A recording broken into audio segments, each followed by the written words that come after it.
دو تہائی اکثریت سے 26ویں آئینی ترمیم کی منظوری کے بعد ملکی سیاسی اور قانونی حلقوں میں 27ویں آئینی ترمیم کی باز گشت زوروں پر ہے۔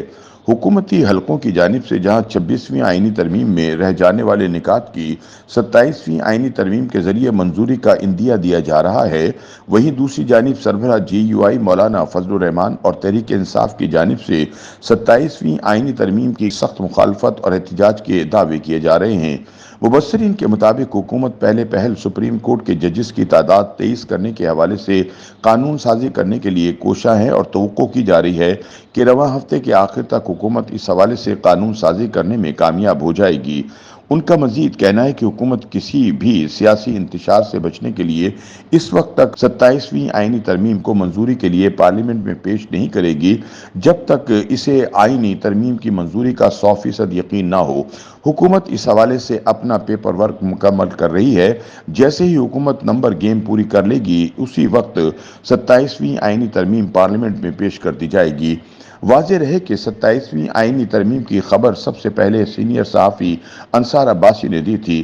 آئینی ترمیم کے لیے حکومتی تیاریوں کے حوالے سے سوال کے جواب میں انصار عباسی نے بتایا کہ آج وزیر اعظم شہباز شریف اور پیپلز پارٹی کے چیئرمین بلاول بھٹو زرداری نے لاہور میں ملاقات کی ہے۔ اس میں 27ویں آئینی ترمیم پر مشاورت ہوئی ہے، لیکن ذرائع کے مطابق اس ترمیم کے ذریعے ملٹری کورٹس یا وہ تجاویز جن کو 26ویں ترمیم کے وقت مسترد کر دیا گیا تھا ان کو شامل نہیں کیا جائے گا۔ انصار عباسی کے مطابق 27ویں ترمیم بھی سیاسی جماعتوں کے اتحاد کے بعد سامنے آئے گی۔ اس ترمیم میں ایم کیو ایم کے بلدیاتی نظام کی بہتری کے مطالبے کو پورا کیا جائے گا۔ بلوچستان کے صوبائی حلقے چونکہ بہت بڑے ہیں تو ان حلقوں کو چھوٹا کر کے صوبائی اسمبلی کی نشستوں میں اضافہ کیا جائے گا۔ اس کے علاوہ ایسی ہی کچھ دیگر چیزیں 27ویں ترمیم میں تجویز کی جائیں گی۔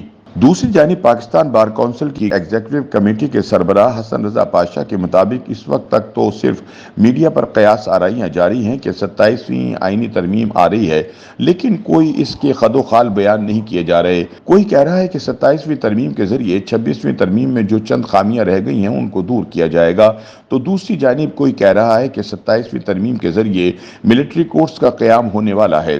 حکومت کو چاہیے کہ وہ واضح کرے کہ کیا کوئی آئینی ترمیم آنے والی ہے اور اگر آنے والی ہے تو اس کے کیا نکات ہوں گے۔ حسن رضا پاشا نے کہا کہ ایک آئینی ترمیم کے بعد دوبارہ فوری طور پر دوسری آئینی ترمیم کرنا کوئی زیادہ غلط بات نہیں ہے۔ 1973 میں پاکستان کا آئین بنا اور اگلے ہی سال اس میں ترمیم کی گئی۔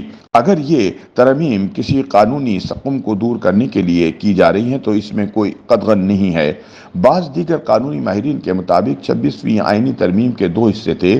ایک حصے میں پارلیمنٹ میں سپریم کورٹ کا فیصلوں کے ذریعے معاملات میں مداخلت کو روکا گیا ہے اور دوسرا چیف جسٹس کی تعیناتی سے متعلق تھا، جبکہ اس ترمیم کے ذریعے جو آئینی بینچ تشکیل دیا گیا ہے وہ آئینی عدالتوں کے قیام سے مختلف ہے۔ ان سب میں سب سے ضروری آئینی بینچ کی تشکیل اور اس کے سننے والے کیسز کا معاملہ ہے۔ اب جب تک 27ویں ترمیم نہیں کی جاتی اس وقت تک یہ آئینی عدالتوں یا آئینی بینچ کا معاملہ حل نہیں ہوگا۔